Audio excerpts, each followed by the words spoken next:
भारत माता की। भारत माता की। असम के जनप्रिय मुख्यमंत्री सर्बानंद सोनोवाल जी, केंद्रीय मंत्रिमंडल के मेरे सहयोगी रामेश्वर तेली जी, असम सरकार में मंत्री भाई हेमंता बिस्वा शर्मा जी, श्री अतुल बोरा जी, केशव महंता जी, रंजीत दत्ता जी, बोडोलैंड टेरिटोरियल रीजन के चीफ श्री प्रमोद बोरो जी, अन्य सभी सांसदगण, विधायकगण और मेरे प्यारे भाई और बहनों,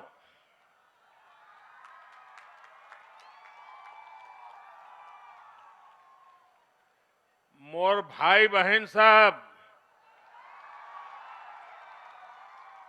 तहनी देर की खबर भाले तो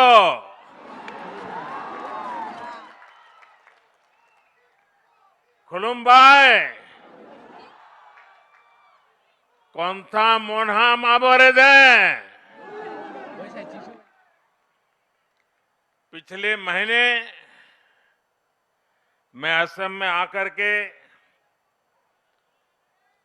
गरीब, पीड़ित, शोषित, वंचित समाज के लोगों को जमीन के पट्टों के वितरण के कार्यक्रम का हिस्सा बनकर के मुझे एक सौभाग्य मिला था। तब मैंने कहा था कि असम के लोगों का स्नेह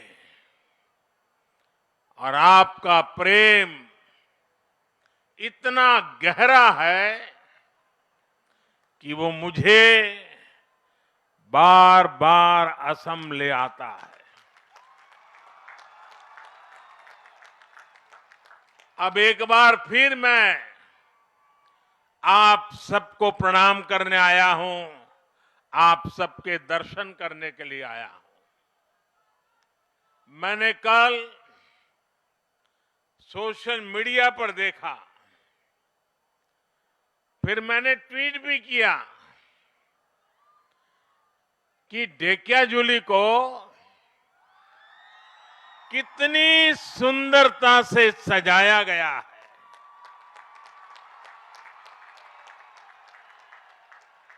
इतने दीप आप लोगों ने प्रज्वलित किए। इस अपनेपन के लिए मैं असम की जनता के चरणों में प्रणाम करता हूं।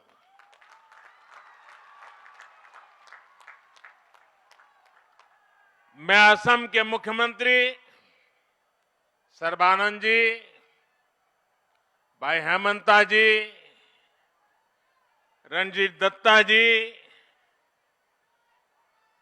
सरकार में और भाजपा संगठन में बैठे हुए हर किसी की सराहना करूंगा। वो इतनी तेज गति से असम के विकास में, असम की सेवा में लगे हैं कि मुझे लगातार यहां विकास के कार्यक्रमों में आने का अवसर मिलता रहा है। आज का दिन तो मेरे लिए एक और वजह से बहुत खास है। आज मुझे सोनितपुर ढेकियाजुली की इस पवित्र धरती को प्रणाम करने का अवसर मिला है।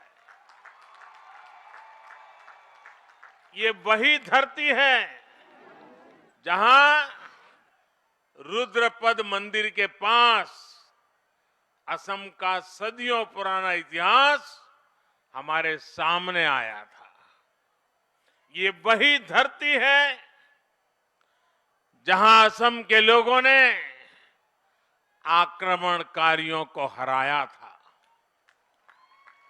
अपनी एकता, अपनी शक्ति, अपने शौर्य का परिचय दिया था।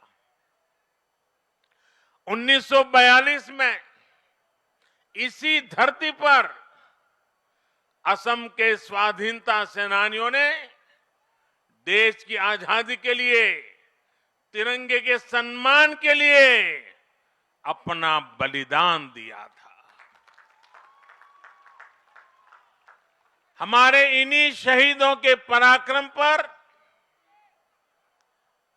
भूपेन हजारिका जी कहते थे,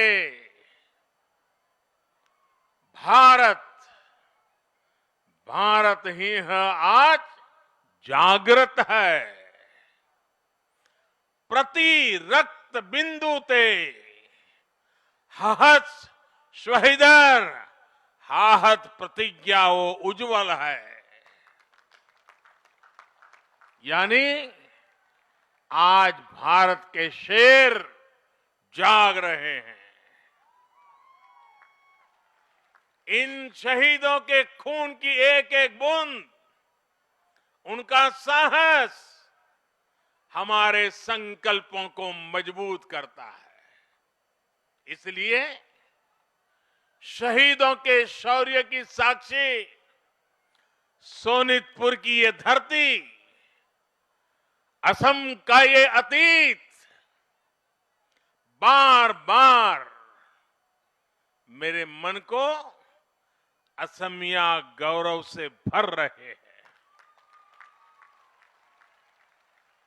साथियों, हम सब हमेशा से सुनते आए हैं, देखते आए हैं कि देश की पहली सुबह पूर्वोत्तर से होती है। लेकिन सच्चाई ये भी है कि पूर्वोत्तर और असम में विकास की सुबह को एक लंबा इंतजार करना पड़ा है। हिंसा, अभाव, तनाव, भेदभाव, पक्षपात, संघर्ष, इन सारी बातों को पीछे छोड़कर अब पूरा नॉर्थ ईस्ट विकास की राह पर आगे बढ़ रहा है और असम इसमें प्रमुख भूमिका निभा रहा है। ऐतिहासिक बोडो समझौते के बाद हाल ही में बोडोलैंड टेरिटोरियल काउंसिल के चुनावों ने यहां विकास और विश्वास का नया अध्याय लिख दिया है। आज का दिन भी असम के भाग्य और असम के भविष्य में इस बड़े बदलाव का साक्षी है।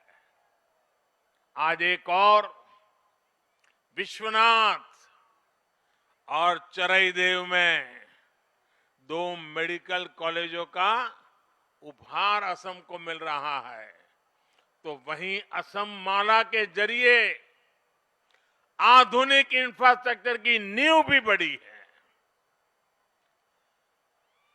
अखमर, बीकाखर, जातरात आज ही एक उल्लेखयोग्य दिन। यही बिखेक दिन टोत मैं अखम बाखिक आंतरिक अभिनंदन जनाई छो।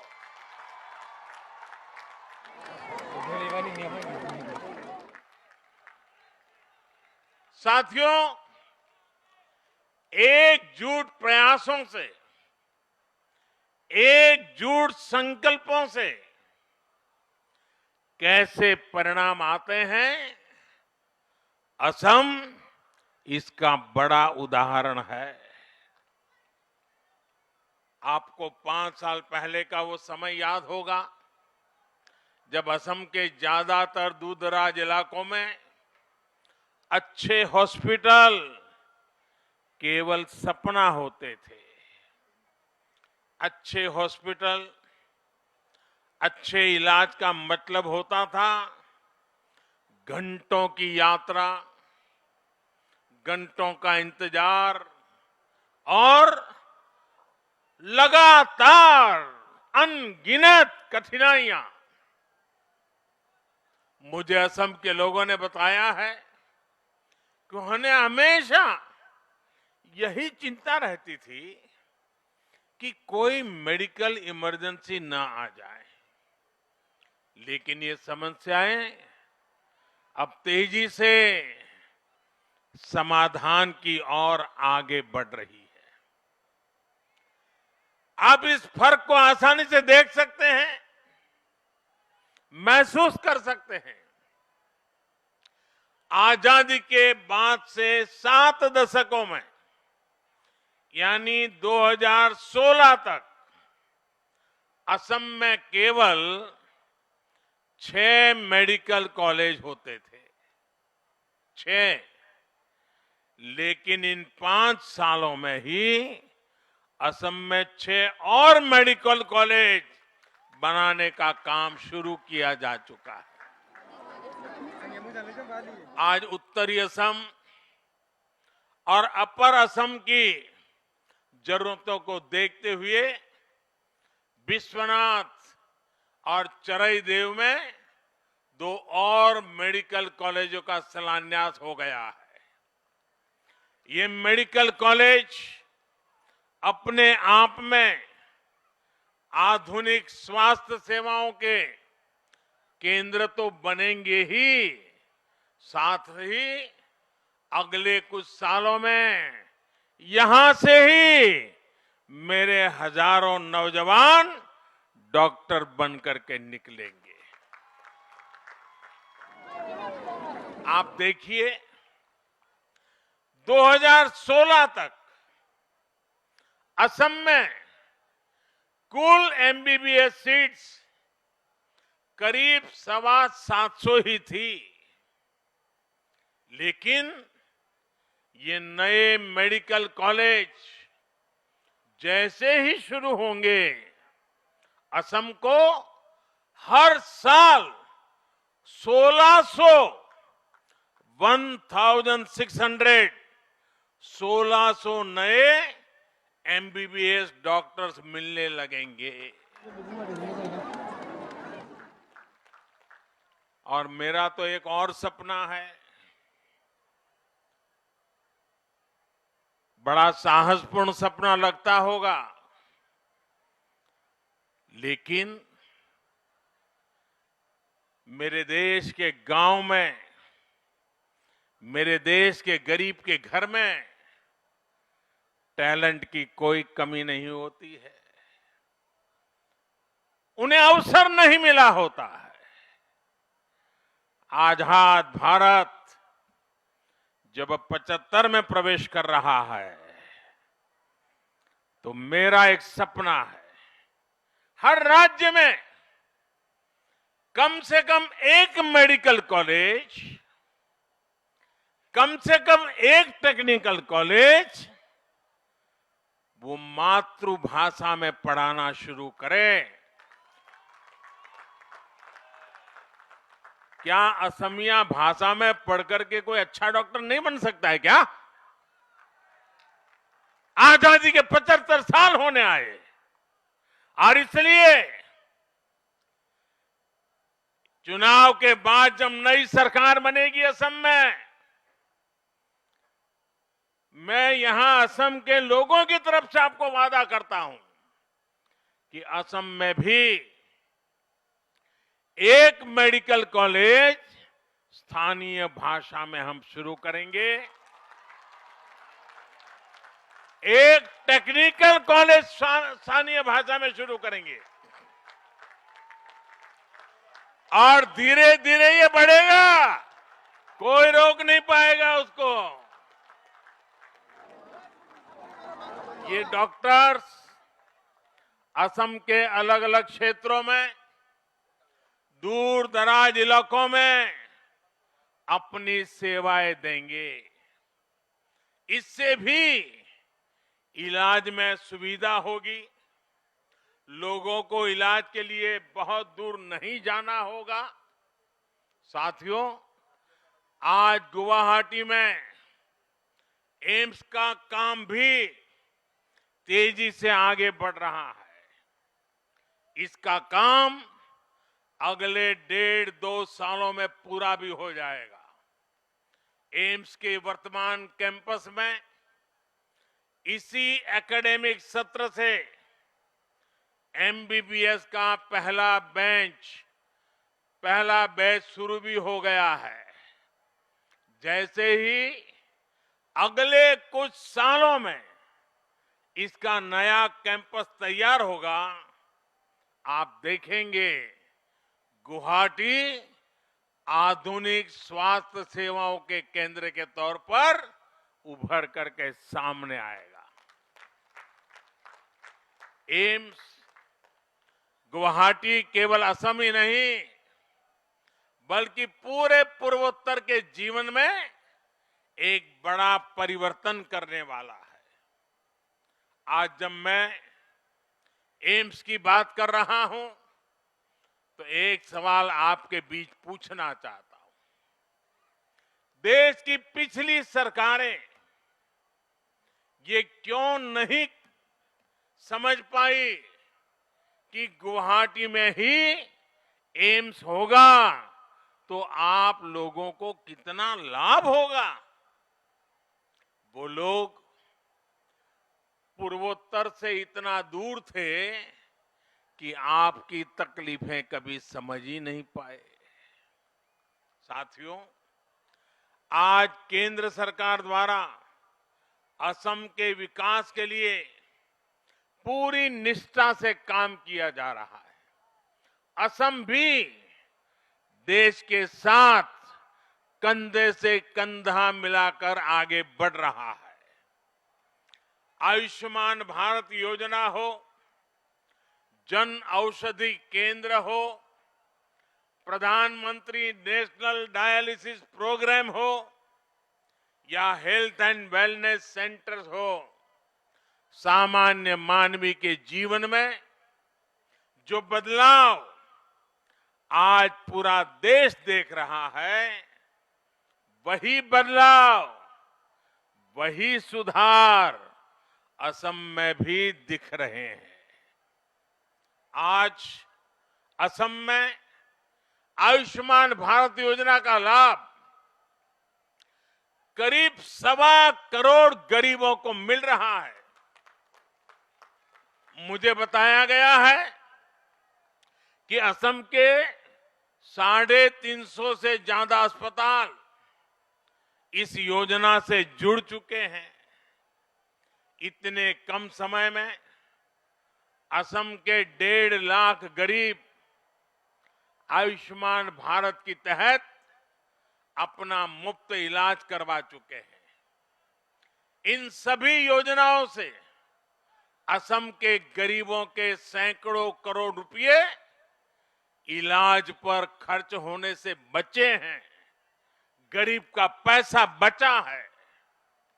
आयुष्मान भारत योजना के साथ ही लोगों को असम सरकार के अटल अमृत अभियान से भी फायदा हो रहा है। इस योजना में गरीबों के साथ ही सामान्य वर्ग के नागरिकों को भी बेहद कम किस्त पर स्वास्थ्य बीमा का लाभ दिया जा रहा है।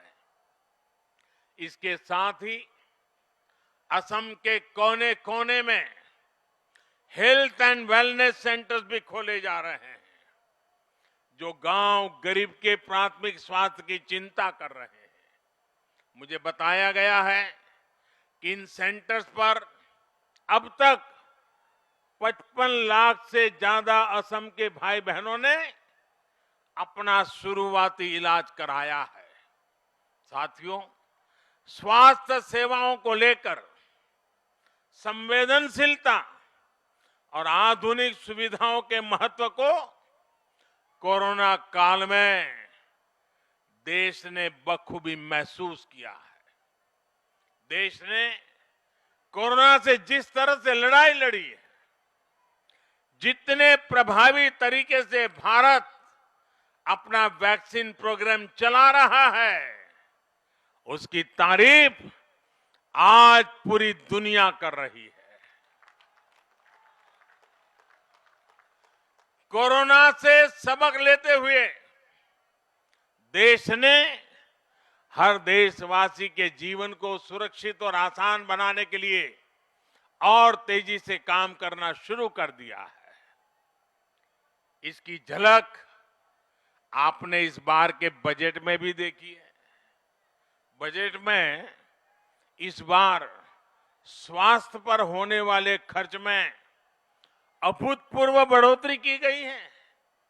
सरकार ने ये भी तय किया है कि अब देश के 600 से ज्यादा जिलों में इंटीग्रेटेड लैब्स बनाई जाएगी। इसका बहुत बड़ा फायदा छोटे कस्बों और गांवों के लोगों को होगा, जिन्हें मेडिकल टेस्ट के लिए दूर जाना पड़ता है। साथियों, असम की खुशहाली यहां की प्रगति का एक बहुत बड़ा केंद्र असम के चाय बागान भी है। सोनितपुर की लाल चाय तो वैसे भी अपने अलग फ्लेवर के लिए जानी जाती है। सोनितपुर और असम की चाय का स्वाद कितना खास होता है, ये मुझसे बेहतर भला कौन जानेगा। इसलिए मैं हमेशा से चाय वर्कर्स की प्रगति को पूरे असम की प्रगति से जोड़ करके ही देखता हूं। मुझे खुशी है कि इस दिशा में असम सरकार कई सकारात्मक प्रयास कर रही है। अभी कल ही असम चाह बगीचा धन पुरस्कार मिला। स्कीम के तहत असम के 7.5 लाख टी गार्डन वर्कर्स के बैंक खातों में करोड़ों रुपए सीधे ट्रांसफर किए गए। टी गार्डन्स में काम करने वाली गर्भवती महिलाओं को एक विशेष योजना के तहत सीधे मदद दी जा रही है। टी वर्कर्स और उनके परिवार के स्वास्थ्य की देखभाल के लिए, जांच और इलाज के लिए टी गार्डन्स में ही मोबाइल मेडिकल यूनिट भी भेजी जाती है। मुफ्त दवाओं का भी इंतजाम किया जाता है। असम सरकार के इन्हीं प्रयासों से जुड़कर इस बार देश के बजट में भी चाय बागान में काम करने वाले हमारे भाइयों और बहनों के लिए 1000 करोड़ रुपए की विशेष योजना की घोषणा की गई। टी वर्कर के लिए 1000 करोड़ रुपए। ये पैसा आपको मिलने वाली सुविधाओं को बढ़ाएगा, हमारे टी वर्कर्स का जीवन और आसान बनाएगा। साथियों, आज जब मैं असम के टी वर्कर की बात कर रहा हूं, तो मैं इन दिनों देश के खिलाफ चल रहे षड्यंत्रों की भी बात करना चाहता हूं। आज देश को बदनाम करने के लिए साजिश रचने वाले इस स्तर तक पहुंच गए हैं कि भारत की चाय को भी नहीं छोड़ रहे।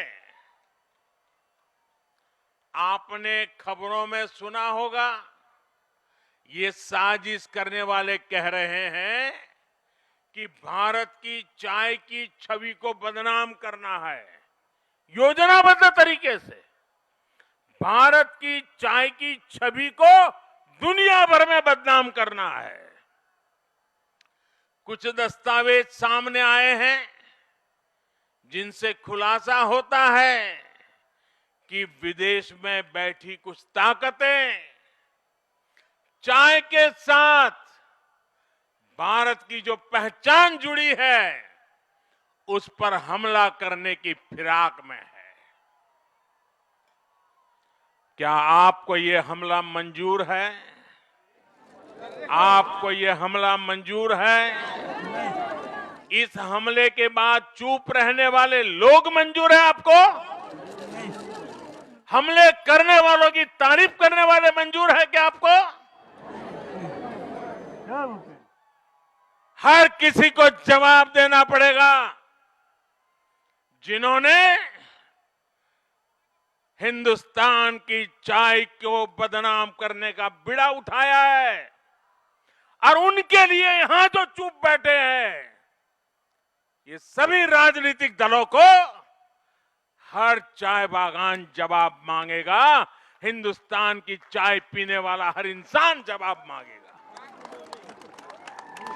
मैं असम की धरती से इन षड्यंत्रकारियों से कहना चाहता हूं, ये जितने मर्जी षड्यंत्र कर ले, देश इनके नापाक मंसूबों को कामयाब नहीं होने देगा।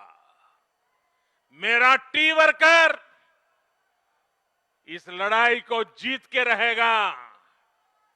भारत की चाय पर किए जा रहे इन हमलों में इतनी ताकत नहीं है कि वो हमारे टी गार्डन वर्कर्स के परिश्रम का मुकाबला कर सके।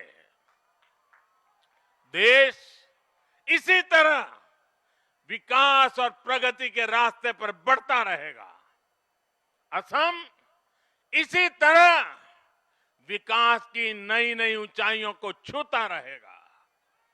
असम के विकास का ये पहिया इसी तेज गति से घूमता रहेगा। साथियों, आज जब असम में हर क्षेत्र में इतना काम हो रहा है, हर वर्ग और हर क्षेत्र का विकास हो रहा है, तो ये भी जरूरी है कि असम का सामर्थ्य और बढ़े। असम के सामर्थ्य को बढ़ाने में यहां की आधुनिक सड़कों और इंफ्रास्ट्रक्चर की बड़ी भूमिका है। इसी को ध्यान में रखते हुए आज भारत माला प्रोजेक्ट की तर्ज पर असम के लिए असम माला की शुरुआत की गई है। अगले 15 सालों में असम में चौड़े हाईवेज का जाल हो, यहां के सभी गांव मुख्य सड़कों से जुड़े, यहां की सड़कें देश के बड़े शहरों तक आधुनिक हो। असम माला प्रोजेक्ट आपके सपनों को पूरा करेगा, आपका सामर्थ्य बढ़ाएगा। पिछले कुछ सालों में असम में हजारों किलोमीटर सड़कें बनाई गई हैं, नए नए पुल बनाए गए हैं। आज भूपेन हजारिका ब्रिज और सरायघाट ब्रिज असम की आधुनिक पहचान का हिस्सा बन रहे हैं। आने वाले दिनों में ये काम और भी तेज होने वाला है। विकास और प्रगति की गति को बढ़ाने के लिए इस बार बजट में इंफ्रास्ट्रक्चर पर अभूतपूर्व जोर दिया गया है। एक तरफ आधुनिक इंफ्रास्ट्रक्चर पर काम, तो दूसरी तरफ असम माला जैसे प्रोजेक्ट से कनेक्टिविटी बढ़ाने के काम। आप कल्पना करिए, आने वाले दिनों में असम में कितना काम होने वाला है और इस काम में कितने युवाओं को रोजगार मिलने वाला है। जब हाईवेज बेहतर होंगे, कनेक्टिविटी बेहतर होगी, तो व्यापार और उद्योग भी बढ़ेंगे, पर्यटन भी बढ़ेगा। इससे भी हमारे युवाओं के लिए रोजगार के नए अवसर तैयार होंगे, असम के विकास को नई गति मिलेगी। साथियों, असम के प्रसिद्ध कवि रूप कंवर ज्योति प्रसाद अग्रवाल की पंक्तियां हैं, मेरी नया भारत की नया छवि जागा रे जागा रे। आज इन्हीं पंक्तियों को साकार करके हमें नए भारत को जगाना है। ये नया भारत आत्मनिर्भर भारत होगा। ये नया भारत असम को विकास की नई ऊंचाइयों पर पहुंचाएगा। इन्हीं शुभकामनाओं के साथ आप सबको बहुत बहुत धन्यवाद, बहुत बहुत शुभकामनाएं। मेरे साथ दोनों मुट्ठी बंद करके पूरी ताकत से बोलिए, भारत माता की, भारत माता की, भारत माता की, भारत माता की। बहुत बहुत धन्यवाद।